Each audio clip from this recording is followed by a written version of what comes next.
ayat ini berkata Tuhan itu tidak pernah lalai dalam menepati janjinya.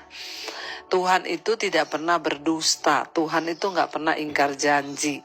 Kalau manusia itu bisa lalai, tapi Tuhan tuh nggak pernah lalai. Dia nggak pernah lupa, ya dia tidak pernah tidak menepati janjinya, dia tidak pernah ingkar, ya, dan dia adalah Allah yang ya di atas ya, saudara. Dan kalau Tuhan yang berjanji, maka janji itu pasti digenapi, saudara. Kalau Tuhan itu sudah berjanji, maka itu pasti akan terjadi dan ditepati dalam hidup kita.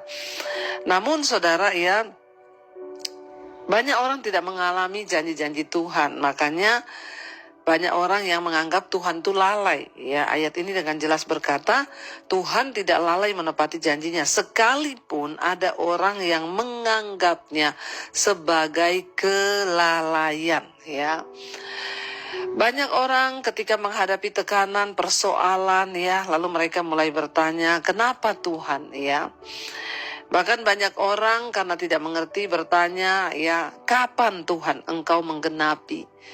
Ya, banyak orang ya karena mereka sudah tidak kuat dengan tekanan hidup dan mereka berkata dari dulu, ya, saya itu sudah menanti janji Tuhan tapi tidak pernah.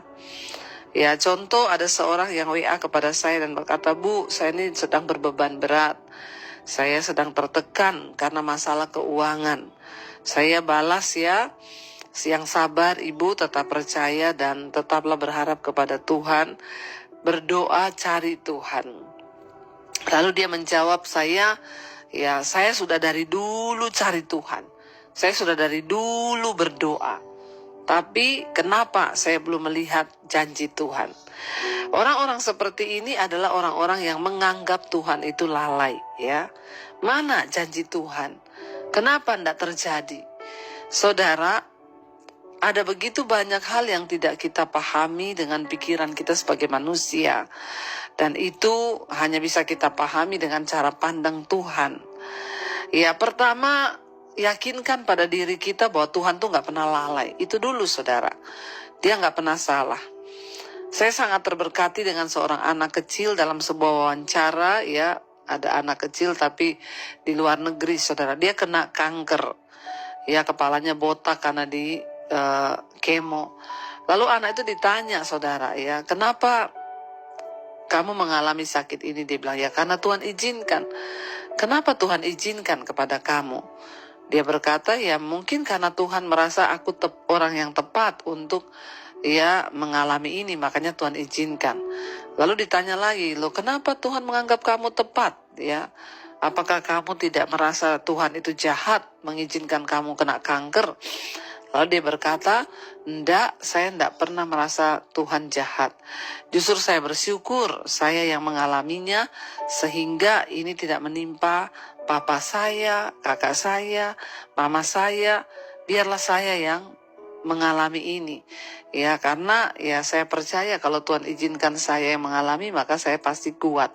Saudara, orang-orang seperti ini adalah orang-orang yang sangat percaya dan sangat tahu bahwa dia menyembah kepada Tuhan yang benar, Tuhan yang tidak pernah lalai dan tidak pernah salah.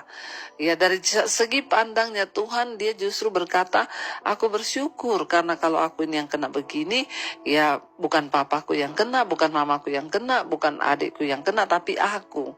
Wow, saudara, saya melihat iman yang seperti ini itu iman yang luar biasa. Di satu sisi banyak orang yang hanya karena mengalami masalah keuangan, masalah gini-gini, merasa Tuhan tuh di mana? Aku sudah berdoa loh, tapi buktinya saya tidak pernah merasa, saya tidak melihat Tuhan menolong. Saudara, ya, tanamkan dari hati kita pertama kali itu berkata bahwa aku percaya bahwa Tuhan itu tidak pernah lalai. Ya, Tuhan tidak pernah lalai untuk menepati janjinya. Sekalipun banyak orang yang menganggapnya sebagai kelalaian. Kalau Alkitab menulis banyak orang yang menganggap Tuhan itu lalai, berarti memang banyak.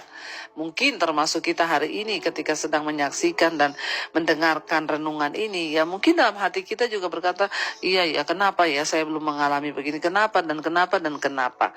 Berhentilah bertanya saudara, tapi yakinkan dirimu bahwa Tuhan itu tidak pernah lalai. Nah, kenapa saudara?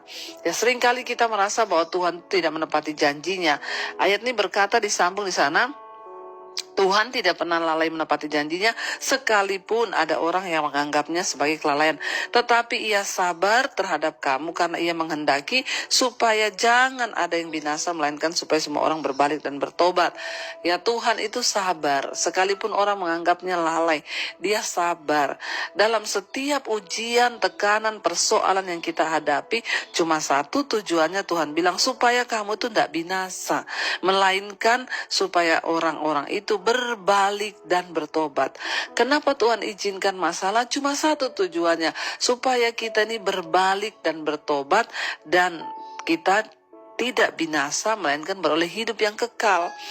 Masalah, pencobaan, tekanan, ya tujuannya cuma itu, supaya manusia berbalik, bertobat, diselamatkan. Berbalik, bertobat, diselamatkan. Tidak ada yang lain, saudara. Karena itu hari ini, saudara, ya mari, ya kita sedang menghadapi apapun, ya jangan menganggap Tuhan lalai. Tantangan berat, jangan menganggap Tuhan lalai. Tapi biarlah kita mau terus berkatakan, Tuhan, aku percaya Engkau tidak pernah lalai. Kalaupun hari ini aku menghadapi masalah, tekanan, aku tahu itu maksud Tuhan supaya aku berbalik dan bertobat. Ya, Tuhan izinkan supaya kita berbalik dan bertobat kepada Tuhan. Jadi saudara, ya, seberat apapun masalah, tantangan yang kita hadapi, ya mari saudara, kita mau berbalik dan bertobat. Waktu kita berbalik dan bertobat, maka disitulah Tuhan itu menjawab tepat pada waktunya. Jangan pernah merasa Tuhan lalai, sebab Dia Allah yang bekerja, semua itu akan indah pada waktunya. Mari kita tundukkan kepala dan kita renungkan firman ini.